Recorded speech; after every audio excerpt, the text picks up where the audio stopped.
Bonsoir à tous bande de gens, ici Rébrine et bienvenue dans le son du soir. Ce soir c'est la 30e émission et le 3e jour du déconfinement, alors pour fêter ça je vais vous parler d'un morceau qui vient encore d'un film. Mais oui comme hier, mais que voulez-vous, je sais pas pourquoi c'est cool de parler de BO. Ce morceau c'est Rock Got No Reason de School of Rock.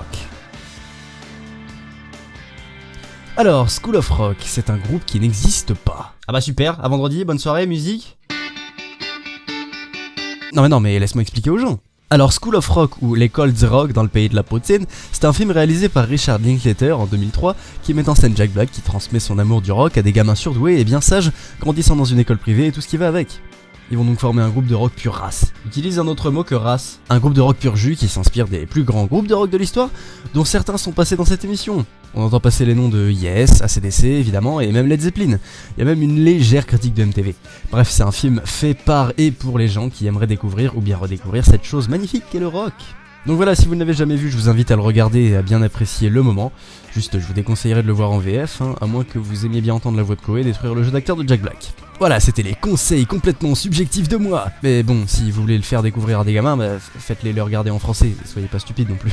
Mais voilà, en dehors du film, je trouve que le morceau reste très cool en imaginant qu'il est joué par des enfants, écrit par un des élèves de la classe et chanté par le professeur qui est Jack Black. Dans le texte, on retrouve un des propos principaux du film, qui est de se rebeller contre l'autorité qui pèse, comme ce que voulait faire le rock à ses débuts. Mais là, c'est replacé dans le contexte d'une salle de classe et je trouve ça assez marrant. Et c'est tout. C'est déjà pas mal d'avoir autant de sens dans une BO d'un film pour jeune public du début des années 2000, Ça commençait à se faire rare à cette époque. Et même objectivement, je trouve que les instrumentistes gèrent leur bière. Les solos sont pas trop ni absents. Non, vraiment, c'est un très bon morceau. Donc voilà, je vous invite à l'écouter dans son intégralité juste après. Et si vous êtes curieux de voir où il est dans le film, regardez ce même film. Je vous l'ai dit, ça vous fera aucun mal. Enfin bref, c'est sur ces conseils de cinéphiles peu culturés que je vous laisse ce soir. Je vous retrouve vendredi à 20h sur cette chaîne pour la dernière émission de la semaine. D'ici là, dites-nous à votre boss. Il faut regarder le film pour avoir la ref. Allez, bonne soirée tout le monde. Musique.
perfect son, but y'all be rocking when I'm done.